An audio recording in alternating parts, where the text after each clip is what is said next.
Thanks,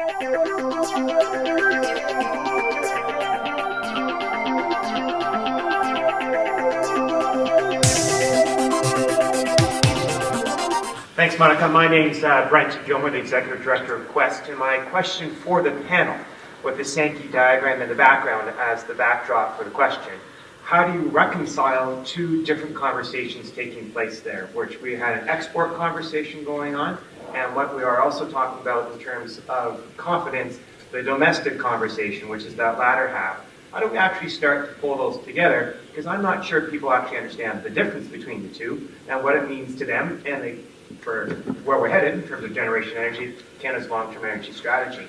That's my question. Great, thank you. Responses from the panel? Yeah, very good question. Well, I'll weigh in, Brent, on one part, and that's on the export component, because and I have lived in Alberta for 23 years. I'll grew up in Quebec.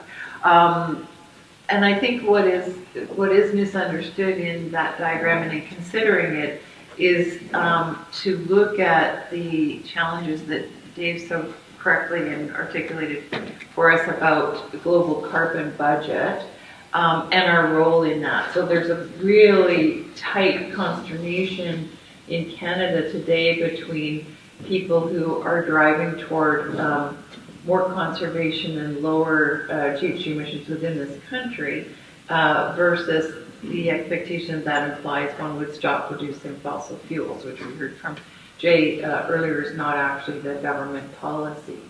So I feel the connection I put forward is around the innovation space and how we use the money that we have in this country is we are at the cusp of being able to produce oil in Canada that is among the cleanest in the world. And in so doing, we will generate a lot of wealth and create and deploy technologies that can be used elsewhere. That scenario is someone I find a lot more attractive than giving more money to the Russians so that Putin can build another hotel or buy, another whatever. We are, as we've done in other industries, regenerating how one thinks about it. Now, of course, we all want to see the reduction of use of fossil fuels in general and a horizon that gets us to that deep cut in carbon. But the honesty of the conversation that you can have both, you can have clean energy, great urban centers, clean and reduced GHG emissions at the same time as still being a fossil fuel producer. That is something that I know from having worked across the country, we have a great deal of trouble talking about in Canada, and it's absolutely central to our ultimate success, particularly in terms of revenue flows and innovation investment opportunities.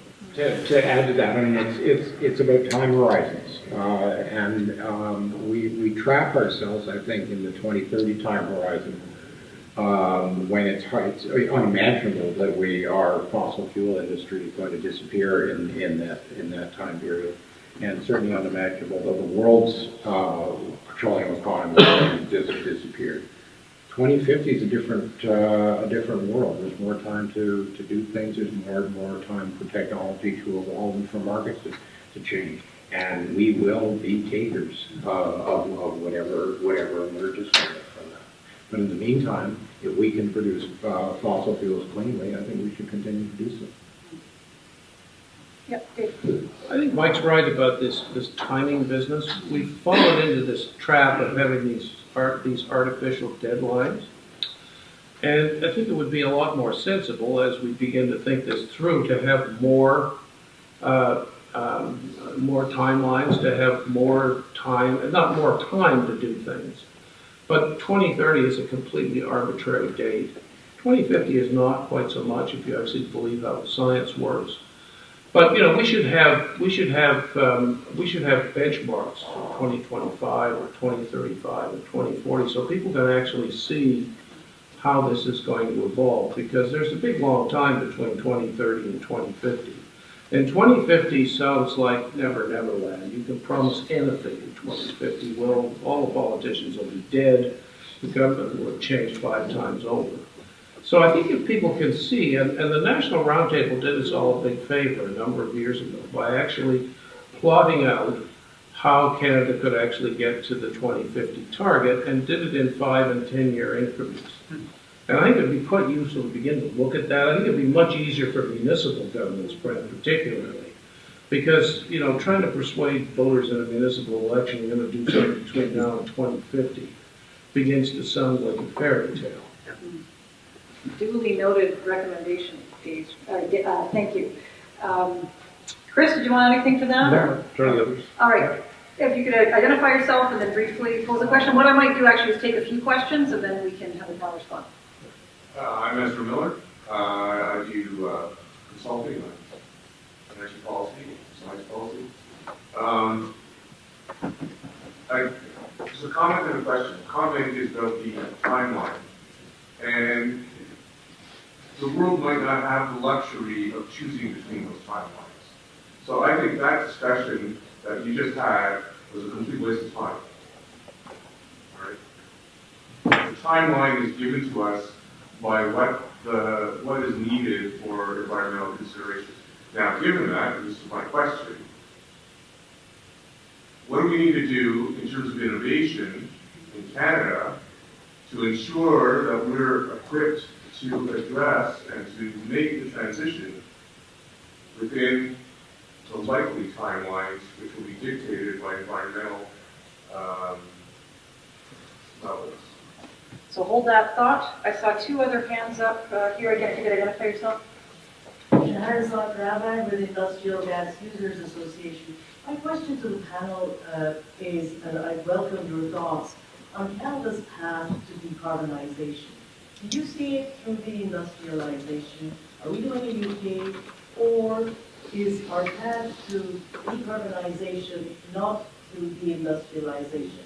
Are we doing a Germany, or are we crafting our own way? David mentioned that the vision of we're all going back to caves and wearing hair shirts probably is not going to be on. But we behave as though it is. Even if the material intensity of the economy were at half, and we managed to reduce carbon emissions by 80%, economists agree that people will still need new, some more of the conventional materials that we have now. So mining is going to be necessary. We're going to need to extract metals, make chemicals. And so the question for us is, are we making them or are we buying them? But we're not even talking about that space. So the question is, how do you see our path to decarbonization, a Germany or a UK? Okay. Question at the back. Francesca? I thought I saw you. Yes, you. No, you're good? Okay, then another one here. Yes, please. I'm Peter McKinney. I'm associated with the University of Engineering and Business School, and I also have that consulting firm. My question is, in respect to policy options that might be considered with regard to weaning the fossil fuel industry off of its packaged in various kinds of incentives. There's all, I'll use that term to embrace everything from tax to other forms of as a way to transition the fossil fuel industry to other means of producing energy, if that's considered their business model, like coal. So I'm therefore wondering what kind of discussion you're having or could be recommending with respect to transforming the fossil fuel industry, so it's not just related to renewables, the fossil fuel industry, off of its incentives, or actually you can use the incentives to get it off of fossil fuel into alternative energies that are lower carbon based. Okay, terrific. Thank you. So what I'd like to do now, just given the amount of time that's remaining to us, is starting, well, David, you had the last spot in our first round. We'll give you the first spot in this round and move towards me with maybe a minute from each panelist thoughts on whether it's a number of the questions or one of the questions. Well, on the timeline question, which I think was largely directed at me, I don't disagree with what you're saying. What I'm saying is that we should have a series of benchmarks as opposed to waiting for 30 or 40 years before the next measurement's made. That's the way the Paris Agreement's actually constructed. And this 5-year annual stock taking is a very good way of beginning to, sort of reorient where you are, take account of the latest science and so on and so forth. So I don't disagree with what you say, but I think that's what I was trying to say as well. The last question is how weaning the fossil fuel industry off of this and how to make it transition. That has to be one of the principal subjects of this effort that that ISSP and its colleagues are doing. I have no idea how to do that, but that's got to be one of the questions of the day. And there are sticks and carrots there, and one of the sticks is going to be the way in which the financial community perceives those fossil fuel assets, and not just stranded assets, but pension plans, large-scale pools of capital, are now beginning to ask very searching questions about whether they ought to be putting their assets into something that is clearly going to be in decline. So there is going to be a completely different atmosphere and a different financial focus for the fossil fuel industry. How that works, I really don't know. I would just add, there's obviously implications to the insurance industry as well. The private sector can't get insurance and can't deal with that. Sure, absolutely. Chris? I think David's answered the timeline question well. In terms of the low carbon path, I don't think we're going to follow either of those two paths. I think it is going to be a hybrid. I think there are other paths as well. I think the paths you refer to, the ones that have occurred, in the dynamics that I referred to in my remarks about the market, the dynamics that will be different going forward. I think they're going to be more diversified than the two paths you noted. I think we are going to have our own path. On the issue of fossil fuel subsidies, I think the issue there is about assets. I can tell you now there's a very distinct conversation in companies that are based on hydrocarbon resources about how they continue to be large energy companies that are still very competitive.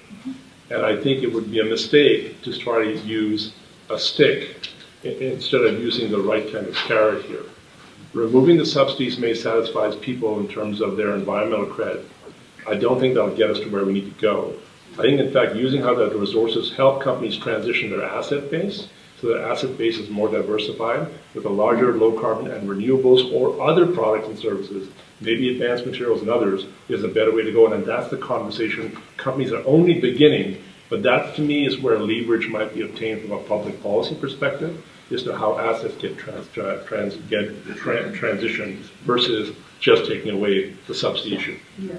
Brenda? Yeah, I totally agree with what's been said already. I think just on this issue of the subsidies, I think there's been a lot of discussion about what those numbers actually mean or don't mean, and what's I think important to remember is that we are all resource owners, whether we're talking about forestry in Ontario or oil and gas in Alberta. So choices governments make about the push and pull to create economic activity necessarily change as those government policy objectives occur, as has occurred in Alberta with a fairly substantial carbon tax set to continue to increase. And we have seen, the exit of a lot of investment, particularly for multinationals who are no longer choosing to invest in Canada. So the one comment in that cautionary tale is not at all to be shy about moving into that, but don't assume that if we sort of move here that those dollars will necessarily go into low carbon. They might not, and might just leave Canada altogether. So I think to Chris's, just building on Chris's point, a more sophisticated approach to what do we want to get to in terms of our industries in Canada and leveraging all the resources we have. One final comment on oil and gas that's often overlooked is I was told by a senior executive recently, I've heard this number before, I need to substantiate it before quoting it correctly, but basically for a barrel of oil produced, about 40% is not combusted, but is used in other related industries, such as so much of the stuff in this room. And that's about a value proposition. It's about what Shahara had asked about earlier. It's thinking in more sophisticated fashions about what our future is and how we get to low carbon and a successful Canadian outcome. Mike first, and then David. It's just a point of information. Okay. We're not big subsidizers of the fossil fuel business in Canada. The guess is it's somewhere between $2 and $3 billion a year, which is not a hell of a lot of money from the federal treasury. In fact, we got, I think, within 5 minutes of abolishing them all. Before the G20 meeting in Toronto, the Deputy Minister of Finance wrote to the minister saying, we have an obligation, we should take the lead, we should get rid of it, it's not very much money anyway, and by the way, it eliminates the federal deficit in one fell swoop. And it was leaked by somebody in the Prime Minister's office, and that was the end of it. But it's not a lot of money. We're not subsidizers on the same level as many other countries. Mike, last word to you.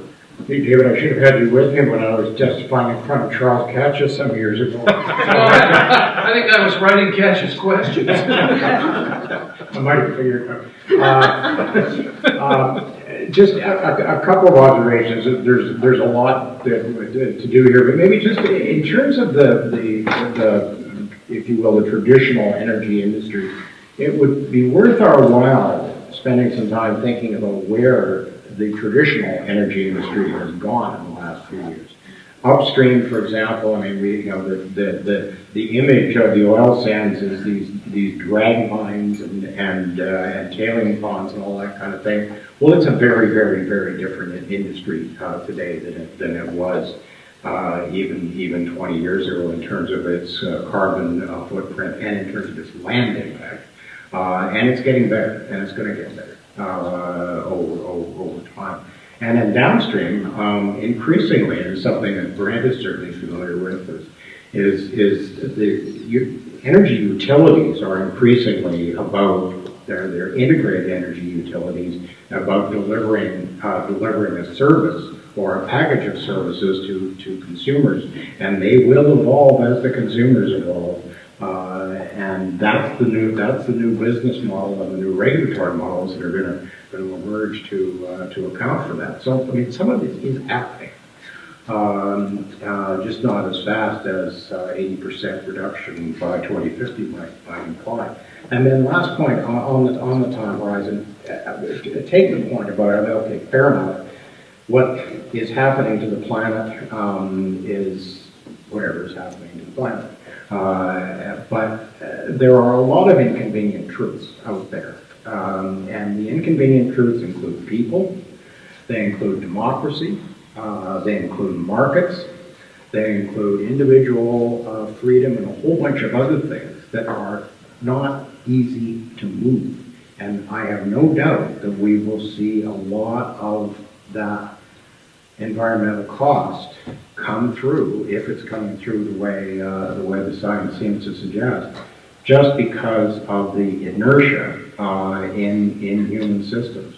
And some of that we're just going to have to live with.